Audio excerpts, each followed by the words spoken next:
Жалпы фәни деп аталатын мына 5 күн жалғанда ең жақын жандарымыздың, яғни ата-анамыздың бақытты екенін көруден асқан бақыт жоқ.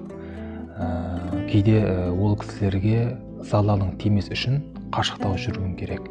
Біздің қызметіміз, біздің жұмысымыз, күйбең тірлік үшін күресіміз ата-анамызға өз кесірін тигізіп жатады, оны мойындағанымыз үшін.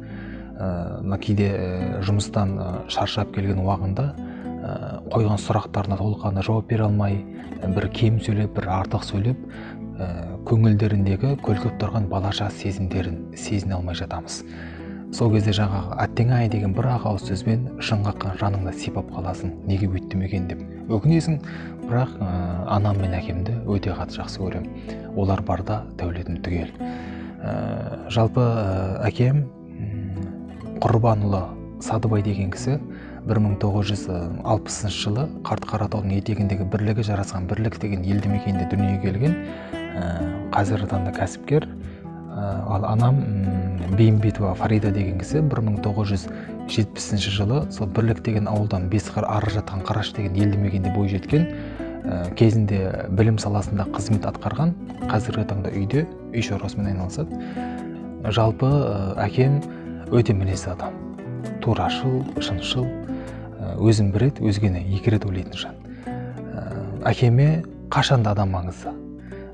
Шен-шекпен, атақ-даңқтан бұрын қалай сөйлейді екен, көңілінде не бар, жүрегінде кімдер жүр, нені бағалап, нені алалайтын біліп барып адаммен араласатын жан. Солай қабылдайды адамды. Ал мен кей адамдарды өзінің жындылығымен, ақымақтықтарымен, қыңыр-қисық қалпымен қабылдай саламын. Сол кезде жаңа бармаққа тіс бармай жатып, ай, бір әкемнің сол бір қасиеті неге маған жұқпа дегенде өкініп аласың. Бірақ әкемнің сол бір қасиеті жұқпаса да, әкем маған бұл өмірде үлкен тәрбие бере білді. Әкем бұл өмірде жеңе білуді емес, жеңіле білуді көп үйретті. Өнерде де, өмірде де. Енді жеңістен түсінікті де, марапатын аласың, тағысын тағы. Бірақ сол жеңістің ар жағында бір мәнсіздік жатқан сияқты болып көрінеді. Әрі қарата не істеймін деген. Ал мойындаттың ал жеңдің ал, әрі қарата не істейсің деген бір мақсат құрып қалатын сияқты да. Ал жеңілсең енді ұшталасың, шындаласың, әйтеуір түбінде тәжірибелі маман, тәжірибелі адам болып шығасың. Міне осы бір тәрбиесі үшін әкеме айтар алғысым аспаннан биік. Жалпы әкемнің анасы өмірде 8 құрсақ көтерген жан, 4 ұл, 4 қыз. Әкем сол ұлдан 3-ші. Енді біз әкеміздің әкесін көрдік. Ол кісі 2020 жылдың мамыр айында дүние салды. Оған дейін әкеміз жайлы естеліктерді естіп өстік. Сол естеліктердің бірі, енді атамыз кезінде сапқозын қойын баққан. Сол сапқозын қойын санын арттырып, атамызға мемлекет тарапынан жап-жаңа автокөлік берген. Волга деген. Енді ол кезде Волга дегенді әкім қаралар ғана мінетін болған ғой. Сол көлікті берген күні кешкісін әкем атамнан көліктің кілтін сұрап алып, осы кентке өзінің жолдас балдарымен кино көруге келген. Сөйтіп киносы бітіп, қайтар жолда бір бөтен көлікпен жарысып, әкеміз мінген көлік жол апатына ұшыраған екен. Алла сақтап, ішіндегі амандардың бәрі аман қалған, бірақ жап-жаңа автокөлік мүлдем жарамсыз болып қалған екен.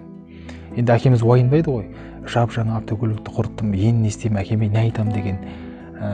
Сөйтіп жаңағы жол апаты болған жерге ағайындар келеді, атам да келеді. Әкеміз жылап тұр, енді 17-18-дегі бала ғой. Бірақ атам әкемді қатты құшақтап, жылама, өзің аман болсаң болыпты. Темір үшін ұратын, темір үшін ұрсатын менің жүрегім темір емес деген екен. Көрдіңіз ба? Енді дәл осындай жағдай менің басымнан өтеді. 2012 жылы атамды бір қонаққа апарам деп әкемнің көлігін сұрап алдым. Сөйтіп кештің уағы қонақтан қайтып баратқан кезде көлікті артқа жүргіземін деп бір темірге соғып кеттім. Түсіп қарасам, артқа бампер дейді, сырылып майысып қалған екен. Сөйтіп үйге келдім. Әкеме айтпай қорқып ұйықтап қалдым. Таңертең ұйқыдан тұрсам, әкем қасымда отыр екен күліп. Көлікті соққан неге айтпайсың деп. Сол кезде жаңағы жоғарыда болған жағдайды айтады ғой, кезінде менде де сондай жағдай болған, бірақ атаң сол кезде маған ұрысқан жоқ. Сол үшін де мен де саған ұрыспаймын. Менің де жүрегім темір емес, жөнделер деді де қойды. Енді болашақта менің балам дәл осындай жағдай істесе, мен оған ұрыспас едім. Ал егер де мен оған ұрысқан болсам, онда мен аталық, онда мен әкелік тәрбиеге қиянат жасаған болар едім. Міне мен осындай тәрбиені тақтан биік қоятын отбасына дүниеге келдім, осында өстім, осында өндім. Ал анама келетін болсақ, анам таңертең 5-те тұрып тіршілігін қамдап жүретін жан. Жалпы ел алдында сөз саптауды, сөзге тоқтауды, қарапайымдылықты, ақыни мінезді мен осы кісіден жұқтырғам. Өте қарапайым. Дүние өртеніп жатса да сабырлы қалпын сақтап қалатын жан. Мен ол кісіден адамдарға риясыз сенуді үйрендім. Сол үшін де ол кісінің бір ауыз ақылын тыңдамай атқа қонбаймын. Менің болмашы ғана жетістіктеріме көзіне жас алып, дәл анамдай мен өзім қуана алмаймын. Ал анам қуанады, ол шынайы қуанады. Ал мен сол анамды қуандыра алғаным үшін қуанамын. Кейде анам айтам ғой, әлемде 7 керемет бар деп жүргендер сіздің бар екеніңізді білмейді ғой деп. Жердегі періштем ғой мен. Бірінші анаңды сыйла, екінші анаңды сыйла, үшінші анаңды сыйла, одан кейін барып әкеңді сыйла дейді ғой. Енді бірінші анаңды сыйла дегенің 9 ай бойы тар құрсағын кеңітіп, қиналып, жүзінен нұры тайып сені көтереді. Ал бұл қиыншылықты әке бастан кешпейді. Ал екінші анаңды сыйла дегенің, сен өмірге келер алдында ана өлім мен өмірдің арасында болады. Қиналады, толғатады, тіпті кейде өліп те кетіп жатады, Құдай сақтасын. Ал осы қиыншылықты әке бастан кешпейді. Ал үшінші анаңды сыйла дегенің, сен дүниеге келгеннен кейін түн ұйқысын 4 бөліп, жыласаң шұбатып, мұздай бесік таянып, емізіп, уайымдап, сен өскеннен кейін де уайымдайды. Ал сол уайымды, сол қиыншылықты әке бастан кешпейді. Ал одан кейін барып әкеңді сыйла дегенің, әкең сен ер жеткеннен кейін өмірдегі маңызды шешімдер сол кісі қабылдайды. Тәрбие тізгінін де сол кісіге береді. Ал әкеге сол ғана жетеді екен.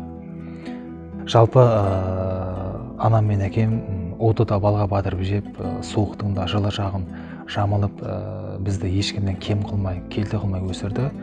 Менің мына жарық дүниеде тірі жүргенім, менің осы сахнада жүргенім сол кісілердің арқасы. Мені өмірге ғана емес, өнерге де баулыған сол кісілер. Сондықтан мен оларға өмірімнің әр күнінде қарыздармын. Мен азғантай ғана ғұмыр көрдім. Сондағы қателігім шаш етек. Сол қателіктерімнің ең үлкені әкем мен анамның көздеріне тіке қарап жақсы көремді айта алмаппын. Кейде күйінесің, сол жақсы көремді айта алмаған тілдің, көздеріне қарай алмаған көздің, аяулы алақандарынан ұстай алмаған қолдың маған не керегі бар деп. Бар нәрсенің қадірін біле бермейміз ғой. Кейде мына достарының үйіне қонаққа барасың, сол кезде бір ыңғайсыз жағдай болып жатады. Жаңағы досың ата-анасына ұрсып жатады, өйтіп сөйлемеш, бүйтіп сөйлемеш, дікеңдеме.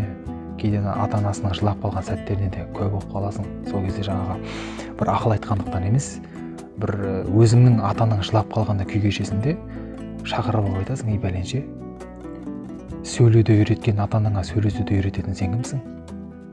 Жыласаң, шұбатқан ата-анаңа жылатып жүгіртатын сен кімсің? Міне осы сөздермен өзіңде тәубеге келіп қаласың. Сонда ғана бір ата-ананың қадірін білгендей боласың. Мына Батыржан Ибрахимов деген бауырымыз айтып жатыр ғой, біз өмірде көптеген адамдарға рахмет айтамыз. Есікті ашып берсе де, жол берсе де, түсіп қалған затынды берсе де, әйтеуір рахмет деп жатамыз ғой. Ал сол рахметті ата-анамызға айта алдық па? Ана, маған ана болғаныңыз үшін, я болмаса әке, маған әке болғаныңыз үшін рахмет деп айттық па? Олар сол нәрсені бізден естіді ма? Естіген жоқ қой. Сұрауы судың да бар, тастың да бар. Дүние қуғандарға қашқан болар. Барында ата-анаңды сыйламасаң, жігіттер, дүниенің астында қал. Жігіттер, жеңін қайсы, жаған қайсы, несіне қу тірлікке алаңдайсың, жалғанда жар табылар бала бітер, жоғалтсаң, ата-анаңды таба алмайсың. Жігіттер, дүние деген қызыл түлкі, соңынан ергендерге етер күлкі, разыға ата-анасы Алла разы, Алланың таусылмайды берер мүлгі. Жігіттер жорға мінген, күн келер сол жорғаны зорға мінген, сыйлады ата-анаңды жұмаққа кір, дүниені пайғамбардай барма білген дейді. Пайғамбарымыз сыйлаған ата-ананы сыйлай білейікші.